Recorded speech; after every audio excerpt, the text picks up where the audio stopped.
I has prop. Okay. I rode my bike to Montana. I decided about 10 days before I left, and I called my sister, and I said, hey, I'm going to come where you're going to Montana and visit you and meet you, and I'm going to ride my bike. And she said, isn't that like 1,000 miles? And I said, no, really, it's only 768.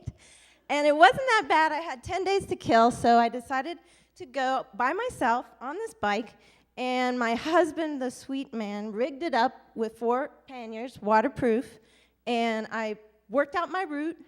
I worked out that I was going to go all by myself for 10 days, 60 miles a day. Guess how slowly I went? 10 miles an hour. It's not very fast. And the route I chose is one traditional route that's taken by adventure cyclists all over the world. They ride from Astoria to Yorktown on the Trans Am Trail. And the route that I went was going to be 768 miles, and I only had 10 days, so I did the math, and I decided to leave from John Day. It's a lot shorter to go from John Day. It saved me 2 days. I brought some pets. These are actually, I lost my dog in April, and I cried for 2 months, and I decided to do something fun because I knew she would want me to, so I took 3 dogs and 2 goats as my sponsors and my friends. So what else I took? I also took a t-shirt, 2 light shorts, a bikini top, bikini bottoms, 2 socks, 2 hats, chamois brown fleece, leg warmers, these nut splits, sunscreen, tent, camp stove, Camelback seat bag, hydro flask, flip-flops, hammer gel, first aid kit, cyclo computer, headlamp, blinky light, bungee cord, rag, maps, toiletries, sleeping bag, coffee, and a banana. I even brought a lot of stuff I didn't use at all, like the waterproof lighter, but I was glad I had it along because it was cool to show to people. So that's what you need to bring with you.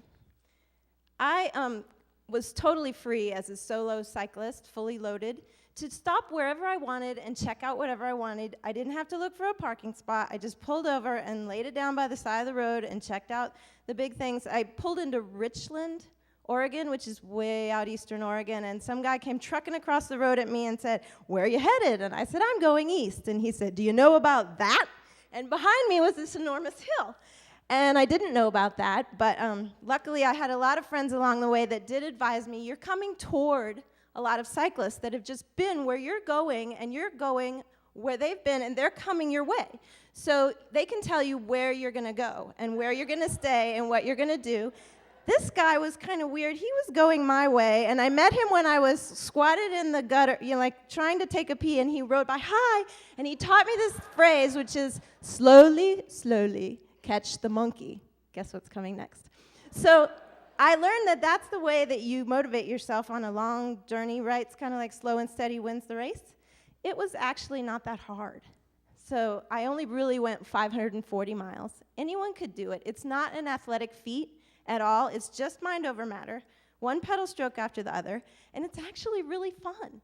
Okay, so a lot of the time I spent resting, right? I tent camped most of the time, and then sometimes I did the luxurious lodge in Halfway, Oregon, which is so awesome, and it was totally empty.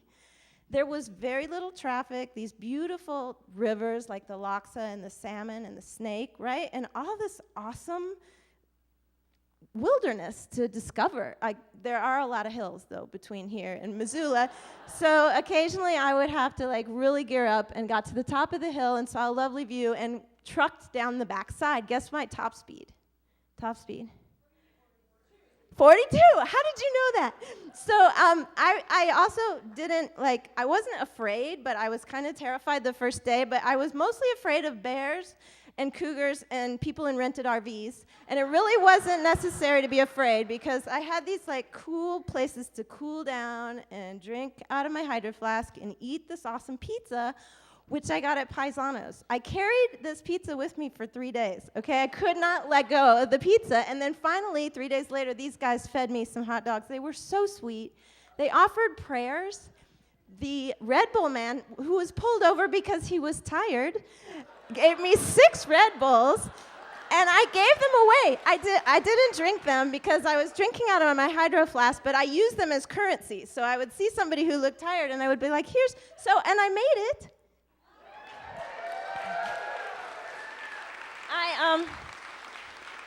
I got to Missoula, and they gave me ice cream, and they give you this tour of the headquarters of adventure cycling, and you meet all these freaks, and you get your picture taken, and then you plan your next journey. So who wants to go to Wyoming?